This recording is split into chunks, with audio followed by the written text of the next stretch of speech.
Okay, I think we'll kick it off here. So, yeah, welcome everyone that joined us here.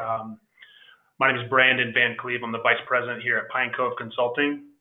Um, we are lucky enough to have Doug Levin on with us today, President and Founder of EdTech Strategies. And I'm going to kick it over to him here in just one second. I'm just going to give a brief intro, and then we'll just push it right to Doug. He has some great stuff to show us. So, a few housekeeping things. So, there's a questions option there on your little panel on the GoToWebinar. Any questions that come up that you would like me to share at any point throughout the broadcast, just pop them right in there, and I'll filter them to Doug or whoever should answer them, and we'll try to get to as many as we can. So yeah, this is for those of you that don't know Pine Cove. So we're an IT consulting company based in Bozeman, Montana. You can see kind of the map of where the majority of our clients are. We've been in business. This is our 25th year in business. We are K-12 focused. We do some work outside of K-12, but we started this business around K-12, and it still is the core of what we do, and really have become cybersecurity focused.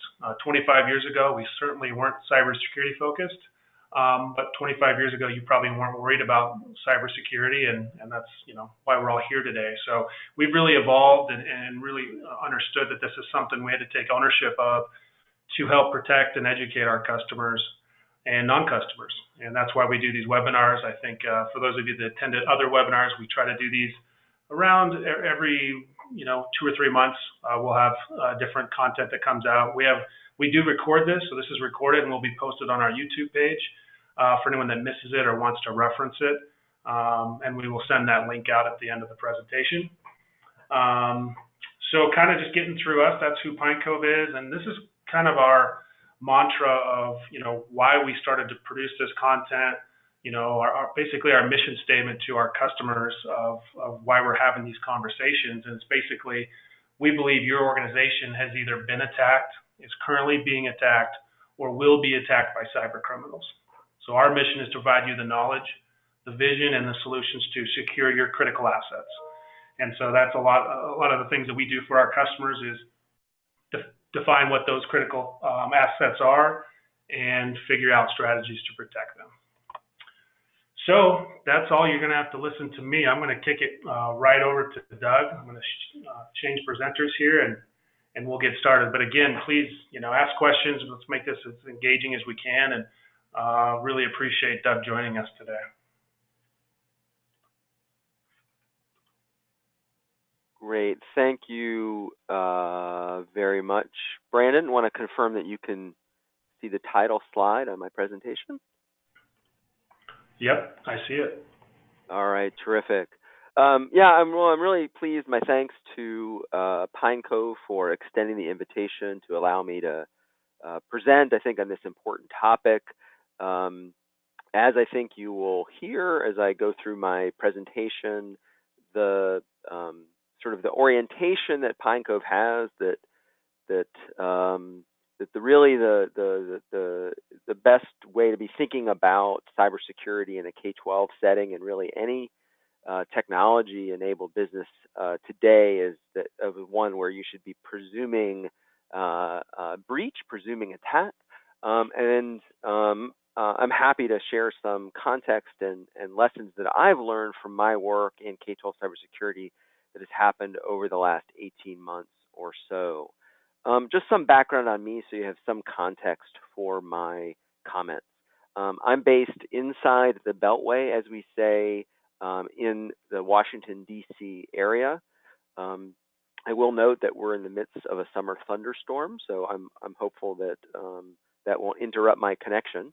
But my work has focused primarily on issues of K-12 education policy and technology, and that career has spanned over 25 years.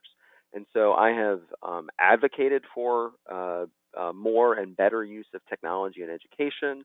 I have done research for the U.S. Department of Education, for foundations, for private organizations, to track the progress of technology's use in education and to study its effectiveness. And more recently, I have focused on issues of privacy and security. And I've done that from a variety of roles. I've served in research organizations and think tanks. I have done some work on behalf of industry. For 5 years, I also served as executive director of the State Educational Technology Directors Association. So I work with technology leadership in each of the state departments of education, advocating for their needs in DC. So I'm bringing sort of a macro view and a bit of a researcher and a policy view to this issue. And a couple of years ago, I began to see more news stories about cybersecurity incidents affecting K-12 schools. There was a spate of breaches that were happening. In fact, the specific attack was associated with the stealing of W-2 forms. These are the IRS forms that your employer sends to you in January and February each year that sort of lists your earnings for the year. And there was a sophisticated attacker who was spoofing the emails of school district superintendents and sending fake emails to business office staff.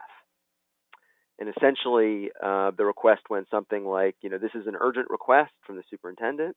Please send me a PDF of all employees' W-2s immediately to my address. My guess is that it's not every day that someone who in the business office might receive that kind of request from a superintendent. And certainly if they got a direct email from their superintendent, they would probably be inclined to respond as quickly as they could. The only problem was that email address, while the label was the superintendent's name, it actually went to an external email address. And a criminal or criminals then turned around and started filing tax returns for school employees and then collecting fake refunds. In many cases, schools did not realize that this had happened until employees started filing their own tax returns, and the IRS, started to thank people for filing the second return of the year, and that kicked off all sorts of investigations.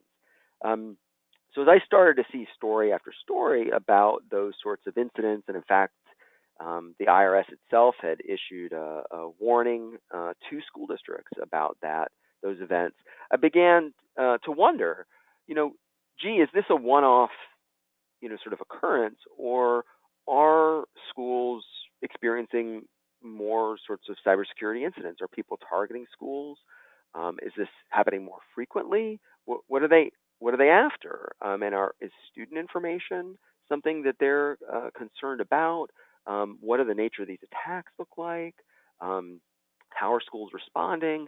Who has this information? As I went looking around, the main takeaway that I got is that, for all we knew about the state of K-12, sort of public school cybersecurity at a macro level, we might as well be having debates about whether the earth was flat or round.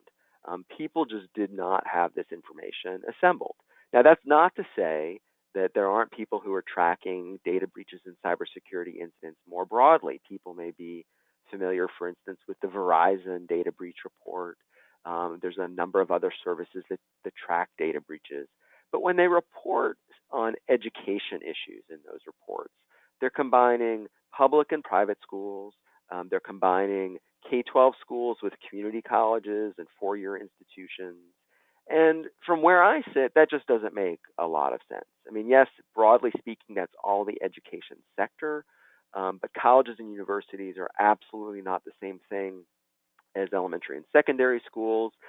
And public schools are very different from private schools. Maybe not so much in how they're organized, but certainly the requirements on those schools. And as public schools, there is a sort of a financing system, a policy system that's quite different than the private side. And so in, sort of the absence of being able to find information, I said, maybe I'll start to assemble it myself and see what I might learn. And maybe there's something that I could learn that others would benefit from as a result. And the net result of that work was the publishing of something that I have termed the K-12 Cyber Incident Map.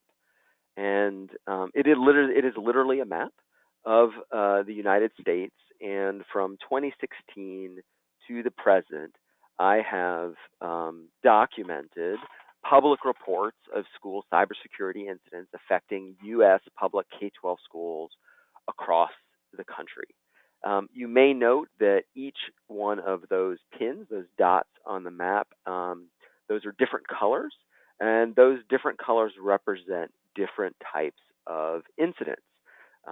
So some incidents are phishing attacks, some are ransomware, some are data breaches, denial of service, or other incidents. And so if you visit the map, you can click on each of those pins and learn a little bit more about each of those incidents that I have become aware of. Now, I should note, and this is important, these are only publicly reported incidents. And so these are, by and large, attacks that have been successful, right? Because if an attack had begun but had been quickly mitigated, it may not have been publicly disclosed. While there are public reporting requirements for data breaches, those vary from state to state, and not in every case are they required to be publicly reported. Or if they are required to be reported, right, that may not be public. So there may be a reporting requirement, but it may not be public.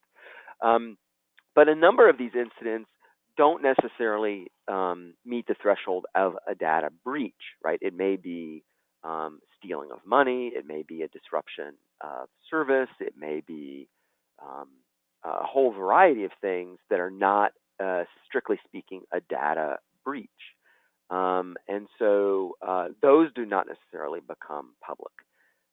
Based on my conversations with other experts, based on my review of data that has been reported to state attorneys general, in some cases where there are reporting requirements, I may be undercounting the frequency of incidents by 10 or 20 times. And I wouldn't be surprised if the numbers were that large. And so it has become clear to me that this is something that is pretty significant. And at least for me as a student of the K-12 sector and of education and technology policy, I didn't know very much about this. And as a result, I presumed that maybe others didn't know much about it either.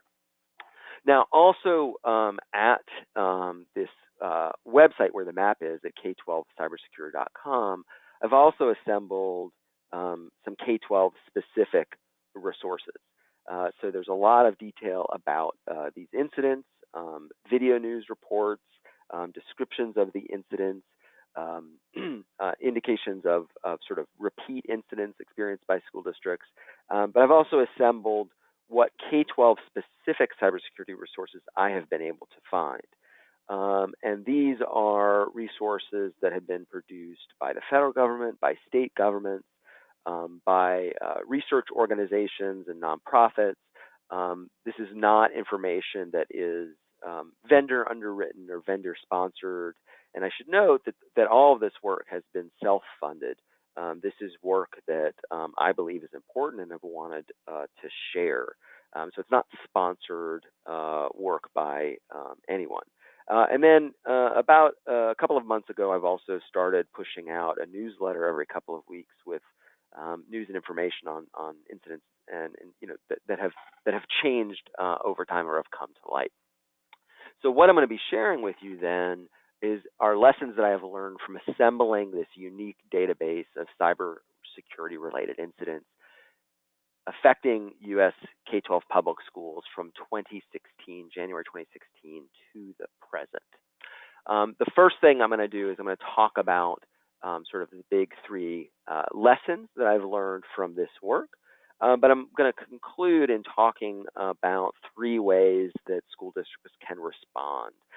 Because what I don't want to do is leave a sense in people's mouths that this is sort of a bad taste, like this is a really tough problem, it feels overwhelming, we're not really sure that we have enough money or expertise or time to respond. And I think that that's counterproductive. And so I want to leave us, if you will, on a high note on ways that we can respond. But before that, let's sort of get our hands around what it is that, sort of the state of K-12 cybersecurity in schools based on what I have been able to see.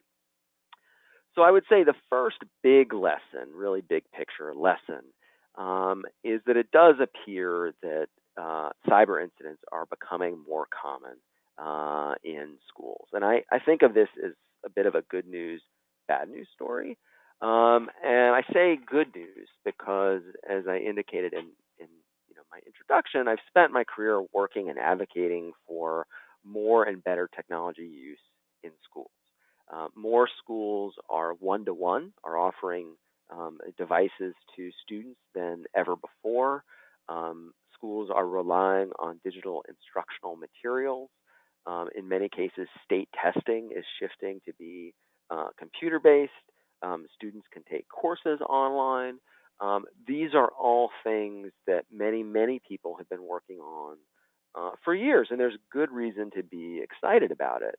And at the same time, as we've been working sort of on the teaching and learning side, more tools are available for administration, right? So for human resources, for facilities, for food service, for managing all of the federal programs, for special education, et cetera. And those are increasingly digitized. And in many cases, they are saving us time and allowing us to provide better services to schools. We hope that it's saving us money. I'm not sure that's always the case, but this is what we've been working for. But as a result, schools are more vulnerable to incidents. And what I have seen in the data that I have collected over the last couple of years is that the pace of incidents is pretty significant. In 2016, I identified 67 incidents around the country, but last year I identified 3 times as many, 218. This year we've already passed, as the beginning of August, we've already passed the number for all of 2016, and we'll see what the first, few months of the school year has in store for us. I don't know that we'll get to 218. I would hope not, but we'll see. On average, I have been finding nearly 3 cyber incidents a week across the country. And that pace has held pretty constant for the whole time that I have been tracking this. And so, every day I am out looking to see what may have happened. And a few times every week, I do find incidents.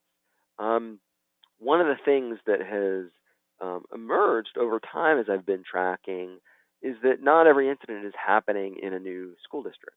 And so while I have identified, I think the number right now is 353 incidents, there are not that many school districts that I have in my database. A little over 5%, almost 7%, are repeat incidents. And by a repeat incident, I mean a school district has suffered more than one incident since 2016. And, there can be many reasons for why that may happen. It may be bad luck. It may be that the vendors that a school district have chosen have had issues, and so schools have gotten unlucky in that way. I will say in a couple of cases, the repeat incidents that I've seen in school districts suggest maybe that those school districts probably need to be paying more attention to cybersecurity issues and addressing them in their districts. But it's hard to say unless you look at the data, and I've started to do that. But I thought that has been pretty interesting. Of course, there's somewhere north of 15,000 school districts all across the country, so it's still a relatively small proportion of districts that have been affected, but the pace is significant and the pace is increasing. And in some respects, this shouldn't be surprising or particularly alarming. We see data breaches and incidents from the federal government, whether it's the OPM, of Office of Personnel Management breach, the National Security Agency, the Department of Defense, have had issues. We've seen major corporations like Target or Equifax that have had issues. And we actually routinely also see issues that have sprung up with major technology companies, people like Intel or Cisco or Microsoft or Apple. If organizations and institutions like that struggle with keeping their IT equipment secure, it's not surprising that we're going to see issues in schools as well. The second big takeaway that I think is worth people considering is that these incidents can be a big deal. Now, an incident is not an incident on my map, and by that I mean it could be a relatively minor issue. Perhaps a school website was compromised for a couple of hours before school technology staff was able to reassert control over that website. No data may have been at risk in that case, but it may have raised some alarm bells for the community. In other cases, we've seen tens of thousands of student records stolen, or even hundreds of thousands of dollars stolen from school districts. And so, with sort of the variety of attacks that we see, we're seeing a huge variety of motivations. I think it's important to understand why it is that people would be targeting schools in the first place. Because schools may not be the first place that you would think that we have to defend. It's not what the government calls critical infrastructure. It's not the electrical grid. It's not dams. It's not the telephone system. It's not banks, right? I mean, what is it in schools that is so valuable? And I mean, the fact of the matter is, though, that schools do oversee quite a bit of money. In many communities, schools are the largest employer. And they are quite big businesses in their own right, with facilities and transportation and food service. And so there is quite a bit of money that goes through schools. I don't mean to suggest in any way that schools are rich or bursting at the seams, but they do process a lot of money for a lot of people. And so money is absolutely a motivation. In some cases, for people who are interested in stealing money online, schools are just low-hanging fruit. And so they're looking and scanning for weak targets. And when they find one, they will exploit it. And if it works in one place, they will turn and direct their attention to others who might share the same weakness. So we've seen some schools targeted. When schools are targeted for a specific kind of attack that is successful, we've seen copycat attacks spring up. In some cases, in regional networks, right? So in the Atlanta area, there was an attack on the school HR system that intercepted employee payroll. Well, 2 other school districts neighboring to Atlanta were hit within a week. Right. So if attackers are successful, they will just move on and try to find similar targets. We've certainly seen people go after the identities of individuals in schools, whether that's the adults or the students. That is absolutely about money, but with people's identity, they're also able to open other accounts, take out money, and push out information or disinformation in ways that can be harder to trace. And so we've absolutely seen identities being stolen, both of adults, teachers, and school staff, as well as students. Students' identity are particularly valuable, not because they have a lot of money in their name, but because it's unlikely for students to check their credit record and hence get notified of issues with their identity for many years. Right. So if you're able to get the identity information of an elementary school student, you may have 10 or 12 years to use that identity for nefarious purposes before you are found out. We've also seen attackers be interested in school IT assets, right? So schools have a lot of computers, a lot of routers, and in many cases, attackers are looking to build armies, if you will, of computers that they can turn and attack other people with. Some people call these botnets. So we've seen cases where the interest of attackers is not so much any data or money that schools may have. It's the fact that there's a large number of unsecured assets that they can mobilize at will to the highest bidder. And so in that way, schools become sort of unwitting third parties to attacks on even more important targets. We've seen schools be targeted for sort of political or policy disagreements. In some cases, this has to do with national or even international politics. There was an incident earlier this year where a school website provider was compromised. Their DNS was hijacked. And for a number of hours one day, 800 school websites around the country were broadcasting ISIS propaganda videos. And so again, that's a concern, an issue that goes well beyond data or money. We've also seen sort of more parochial, if you will, policy disagreements. There was a school district in California that was interested in implementing a new grading system. And there was some controversy about the student grading system. Some students' GPA was going to go up, some was going to go down. It was a competitive school district, and so parents and students were obviously quite concerned. And someone associated with the school launched a shadow website that allowed members of the school community to compare their GPA under the two schemes the school board was considering. And so they literally cloned the student information system and posted it online to inform that sort of policy debate that was happening locally. When the school district was able to shut down that shadow website, it popped up again and again in different places. We've seen attempts to disrupt school operations. So it may be that in some cases students or maybe teachers, I doubt it, but perhaps a student wanted to extend their winter break or extend their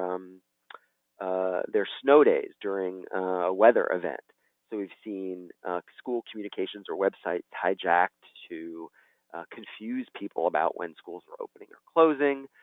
We've certainly seen denial of service attacks launched against schools. The most common time that we see that, of course, is during testing season. And that has become sort of an annual challenge that schools face. But that happens sort of locally within school networks as well as against sort of statewide events like statewide testing, usually in the spring of every year. We've seen individuals also target schools because they've had a grudge or a personal relationship go sour, right? So there are people who have been fired from school positions who are upset about it. We've seen incidents where there have been personal relationships that have not worked out, and the breakup maybe is not so smooth, and people are vindictive about that. We have also seen incidents where students have been, expressed displeasure to the school administration or specific teachers. And we've certainly seen many incidents where students themselves have tried to change their grades in the school student information system or even erase things like school lunch debt. And then a number of incidents that we see, I think the only way to chalk it up are because they have been made by mistake. These are most often perpetrated by educators who may be posting sensitive information on public websites or emailing sensitive information, public addresses. We've seen this happen with school board members. These are honest mistakes, but that doesn't mean that they are not significant in and of themselves, right? And so in some cases, these incidents have resulted in criminal charges. They have resulted in people going to jail. We've seen students expelled. We've seen school staff who have lost jobs. So these are, we've seen schools lose money. We've seen school insurance policies pay out. We've seen school insurance policies not pay out, depending on the specifics of the circumstance.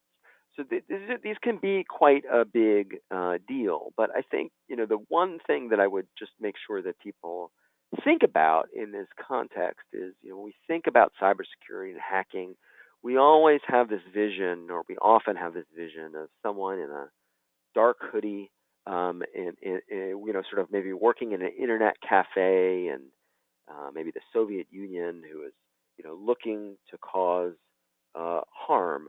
And in some cases, absolutely in some cases, there are nefarious criminals who are working to attack schools, and in some cases, they are indeed from overseas. But a large proportion of breaches and incidents are caused or are due to the actions of school insiders, educators, school staff, or students, or by vendors or business partners of schools, right? So, whom sort of sensitive data is shared by those schools. So, it is not the case always that we should be thinking that, the primary or the only threat are these sort of outside malicious hackers, targeting schools. In many cases, these are people and organizations that are known to the school. So then the third big lesson, I would say, that I have seen from the work in compiling the cyber incident map is that the variety of threats and targets that sort of people that are facing schools are large, right? And so we've seen a number of sort of common targets, maybe some things you would think about, but maybe also then some others that you would think less about. And so student information systems, absolutely a target for these sorts of incidents and attacks, but also human resources and payroll systems. I think one of the things that has surprised me maybe the most is that school staff are often a target, and their information is often a target in these incidents. And while it is appropriate and important that we are really laser focused on protecting student data, I was less prepared to see the number of incidents. I did not expect to see the number of incidents affecting the adults who work in schools. So we've seen HR and payroll systems affected, but also district billing and payment systems. So certainly quite a bit of money is contracted out to schools. Some of the largest attacks that I have seen over the last 2.5 years have actually been in the context of school construction, right? So as you might imagine, some of the largest checks that a school system would ever write would be to a construction firm building a new school. Well, in Colorado, there was an instance.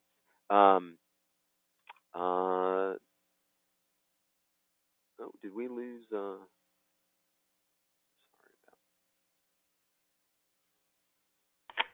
about that. There was an incident in the midst of a school construction. Somebody who was quite knowledgeable and sophisticated fished the school district contracting representative and fooled the bank and misdirected the very large payment to the contractor, and the school district was out several $100,000 as a result. We have seen email accounts often being targeted. So this includes, teacher accounts, student accounts, but I think the most consequential issues have happened with the accounts of school leadership. so superintendent accounts, senior staff. One sort of weak link that we have seen that may not be obvious are school public relations officials, right? So your spokesperson in the school district. Turns out that the email account of that individual is quite valuable in some cases to people because they may have the credentials for social media accounts, for the website. There's a lot of traffic that's sensitive to information about the school in that person's account. And so we've seen, school, public relations officers frequently targeted. We have seen attacks, interestingly, against Internet of Things devices in schools. And so, increasingly everything that we put in a school is internet connected. Your phones, your printers, maybe digital billboards, security cameras, all of that infrastructure, door locks, all of that infrastructure, since it's connected, is a potential point of vulnerability. So routers and Wi-Fi access points have been commonly targeted in a number of these systems. I have been surprised at the number of phone systems that have been affected or targeted in attacks. We've certainly seen security cameras affected. And this is a very interesting point because, most often schools are deploying, security cameras for safety reasons, to have a better sense of who's on campus and if there's an incident, maybe who is involved, so schools can respond more quickly. But it turns out that these devices are notoriously insecure, and if they're not set up correctly, or even in some cases when they are, given how that they're built, they can be accessed by third parties with malicious intent. And so they can hijack those video streams and then post them online or use them to social engineer schools. And then finally, it turns out that school social media accounts and websites are quite popular targets as well. The thing that is particularly notable about school social media accounts, at one level, if you're working in IT in a school district, you're not at some level that worried about it, right? Because it's not connected to any, or shouldn't be connected really to any personally identifiable information of students or teachers. There's no financial information there. It's an inconvenience. But what we have seen, and this is an article that I've linked here that I think is important to highlight, is that because school social media accounts are usually offered for free to schools, there's really not anybody on the other end of the phone that you can call when something goes wrong. You're at the mercy of that free services sort of tech support lines. And there have been a couple of cases where school social media accounts have been compromised, and some pretty heinous or sensationalist content has been posted in the school's name that's ended up getting school administration and school board members in the news in very uncomfortable ways. And schools have been unable to get that content taken down. In some cases, it's taken as long as 40 hours or more to get those incidents taken care of by those sites. So less concerning in some ways in terms of the impact, to the financial stability or personal information of individuals, but a big deal in terms of the reputation of school districts. So let me now sort of pivot to what schools can do to respond. And certainly I can, sort of address any questions about specific incidents or the nature of those sorts of incidents that schools have been dealing with. But let's spend a little bit of time talking about how we can make it better. So I think one thing that's really important to think about is that not all of these cybersecurity risks are equal. And for school IT staff who particularly who are versed in security, they're very familiar with a number of frameworks put out by the federal government and very reputable organizations that help organizations manage and manage cybersecurity risks. And in my looking and review of all of these frameworks, they all seem, quite honestly, they're all quite good, but they all seem, frankly, a little complicated and maybe not on target to the K-12 setting. So this is a framework that has been put out by the AFCEA Cyber Committee in 2013. And I like it for a couple of reasons. One, for its simplicity, but secondly, because it inherently takes into the issues of cost. And so a lot of the issue in managing cybersecurity risk, when you're facing this whole variety of threats, is, well, how are you going to spend your scarce resources of time and expertise and money? And this framework really sort of is focused on two dimensions, right? So the first dimension, the sort of horizontal dimension, is sort of how critical that threat is. You know, if there was a compromise to some data system or some IT asset, how critical is it to, in this case, you know, a school's functioning? You know, is it sort of a low risk if the digital bulletin board is compromised, it's only in the school? Or, you know, is it a high risk if it's, you know, staff financial information or student, you know, special education records, right? Or maybe, you know, it's Google Apps for Education, and you would lose, you know, you lose your internet connection and you lose that for a couple of weeks, and instruction would be hard to deliver, right? So those are sort of critical functions, and there are others that are sort of less critical. But then the threats are also different types of threats, right? There's unsophisticated threats, right? Many of these issues are sort of low-level threats. A number of them are what I would call sophisticated, right? And so, you know, people talk about sort of nation-state actors in 0 days. Well, those are super sophisticated threats done by people who are highly sophisticated with you know, tools that can compromise governments or major corporations, right? And so those are going to be pretty hard for any organization, much less schools, to deal with. So, you know, the first thing really is that I think schools need to triage their cybersecurity risks.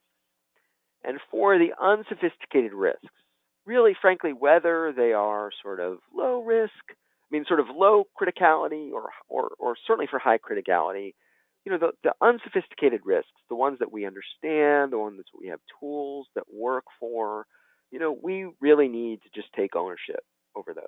And we can implement a comprehensive set of sort of baseline security controls. You know, but in terms of sophisticated threats, you know, there's this judgment that we have, and it's a bit of a cost-benefit judgment. When you've got people who can compromise your system, no matter what you do, you have to decide what you're going to try and protect. And you need to protect those functions that are most critical. You need to protect that student information, you know, the financial accounts of the school, the staff information. And so that's worth investing then in specialized tools, right, and advanced controls, right? And so these might be more inconvenient for school staff. These may cost the school district more money, right? But these are the things that if something goes wrong, it would be really bad. But at some point, you're not going to be able to protect against all risks, and you're just going to have to accept that risk, right? And you know, everything, you know, about schools, even in serving students, there's always some degree of risk. Something could happen. A student could get sick. There could be a security incident. Adults could behave badly in the school. There are risks, and we just have policies and procedures and things like insurance in place to help manage that risk. And I think, as Brandon indicated again at the beginning of the webinar, it's not a question about whether or not schools are being targeted. It's about how they respond. And so this framework, I think, is really helpful, and I think simple way to explain, I think, in a way that's meaningful, how schools can respond.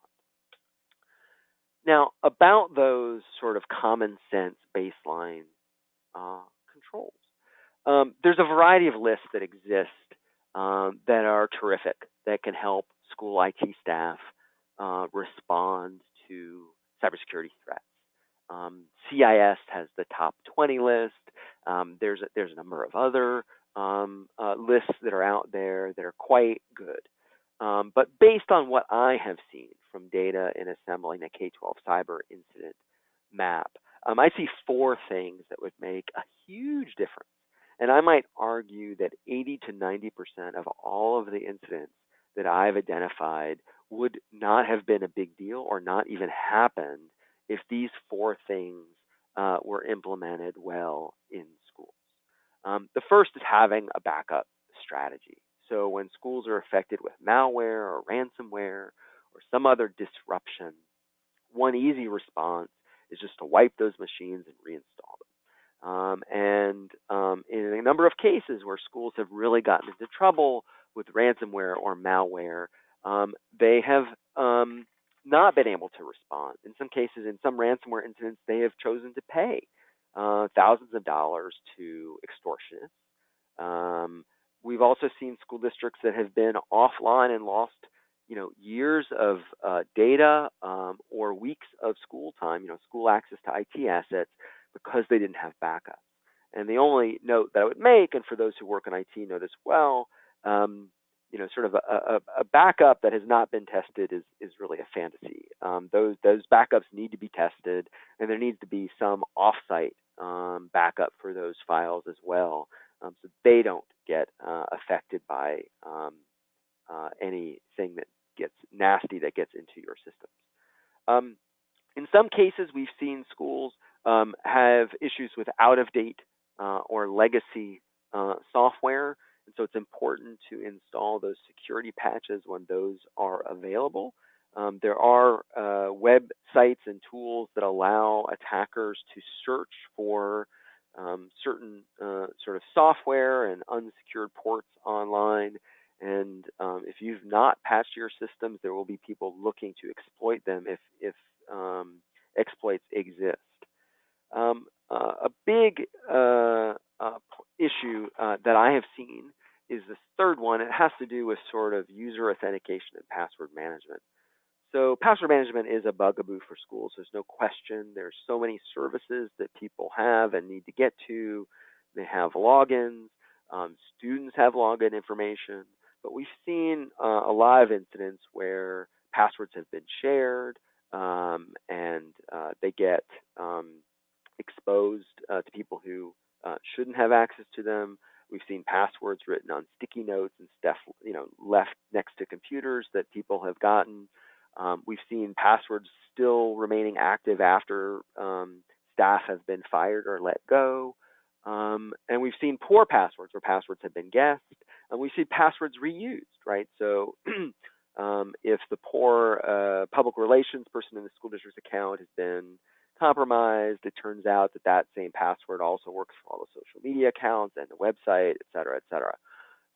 So helping educate users on what a good password is and helping them to manage those passwords in ways that reduce password reuse and password sharing would be really powerful. It also is a huge, being able to implement a second factor authentication of any type would go a huge way to helping schools not fall victim to phishing attacks, which is one of the more common attacks that we've seen against schools. And then finally, anything that schools can do to build training and awareness among end users around teachers and students, to build some skepticism into downloading and installing software or to using online services or to clicking on links or forwarding and responding to email. This is sort of bread and butter cybersecurity work, but it's pretty clear that people routinely continue to fall for relatively unsophisticated attacks.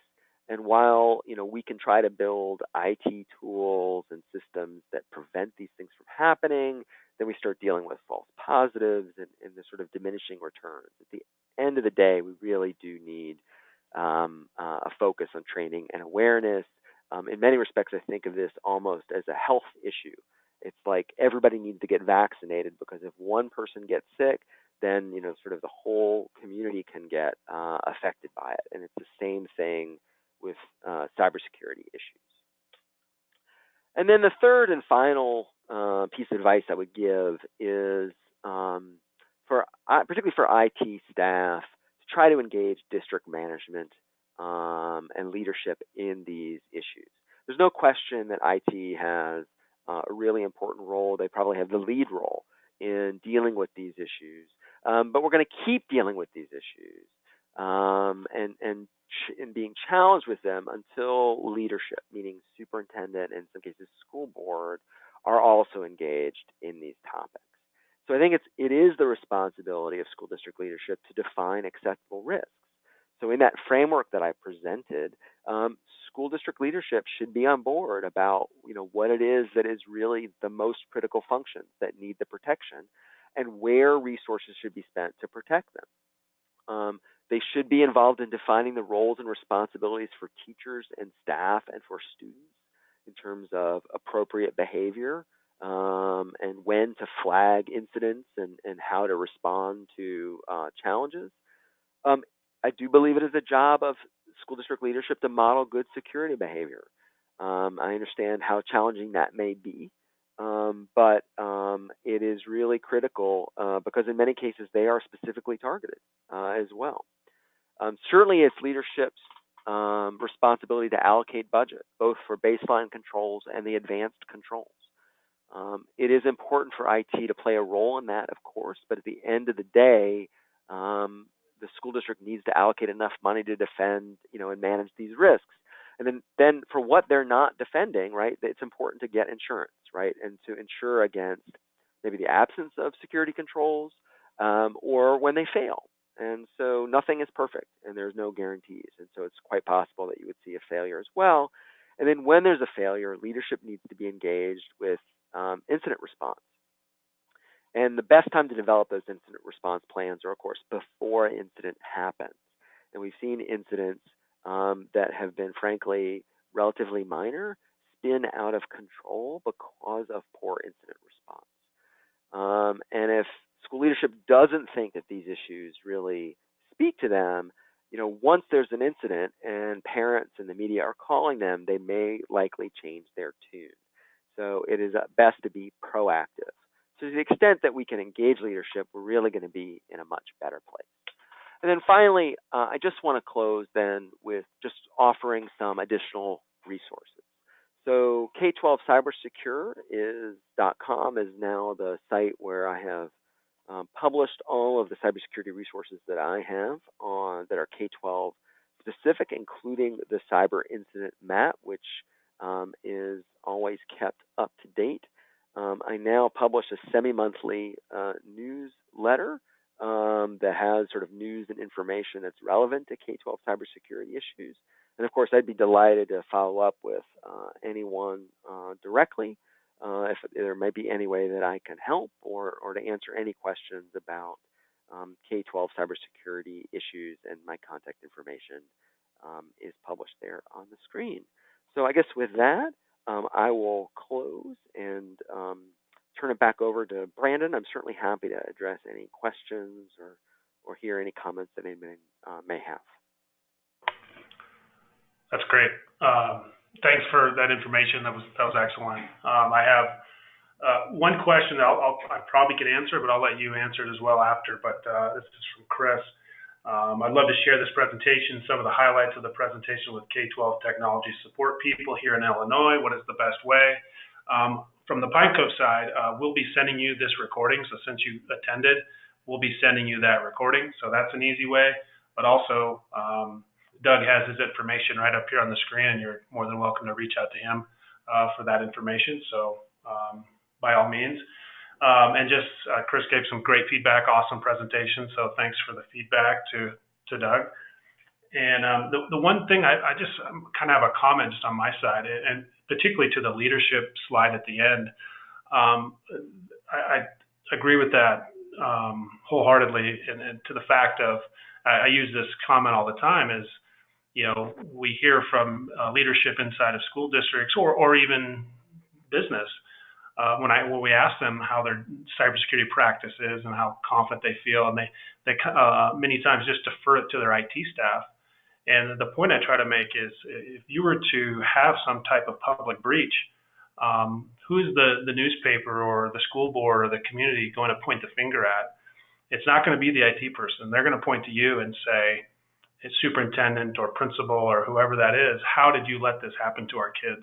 And so I think that kind of helps people understand, oh, wow, this really is my problem as the leader of the school district. So I think that's really important for them to understand, to get involved and be a part of the process of creating a solution for this. So yeah, great information there. And I think, for our customers that are on here or people that have worked with us, I think that matrix that you showed, and Doug, maybe you could slide back to that real quick. Perfect. This really, I love this slide because I think it helps understand there's some things we have to understand, these highly sophisticated attacks, we can do the best we can to avoid them, but let's make the easy attacks much more difficult to happen. So, a lot of these attacks are just looking for holes. And when they find that hole, it's not personal to you. You just have a hole in your system that they're going to exploit. And they're going to see how far they can take it and how big of an entity you are and how valuable of a target you are. We want to help our customers close those gaps. And between the yellow and the green, look at how you're doing things currently and how we can help, make that a solid kind of wall and a layered wall of protection. So that's a great slide, Doug. That was a great takeaway for me.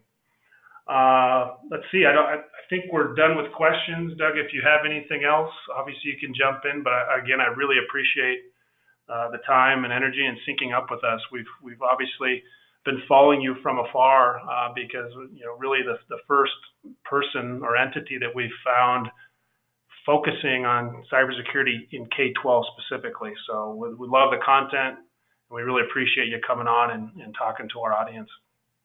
Well, thank you very much for the invitation, and obviously I care deeply about these issues, and I'm happy to work with anyone who shares sort of the common cause just to help schools, begin to manage these risks. I mean, they are what they are. I think with the increased use of technology in education, which we have been working for and which should be a positive thing, and it is a positive thing, risks come, and there are no 100% guarantees in this world. I mean, you shouldn't ever believe someone who tells you that their system is 100% secure. There are, these are risks that we have to manage. But if we're smart together and we sort of work together, I think we're going to be a much better place. And we just need to surface this conversation, bring leadership into it, and then just start to, this is just going to be part of doing business of schools, but we have to make this transition and start to, surface this conversation and raise its importance. And unfortunately, we're going to just keep seeing incidents crop up they're going to push this issue. And so, it's so much better to be prepared for them and to be able to respond to them when they do crop up, because the last place you want to be is unprepared. It really can be quite a bad day for you if that's your situation. That's great. Well, thanks I guess we can close on that. But again, thanks for everyone that attended. Keep in mind that the recording will be sent to you probably within the next 24 hours. And if there's any additional feedback or any additional information that you need from us or to Doug, we'll make sure you have that information. So thanks again to everyone for joining, and we'll see you on our next webinar.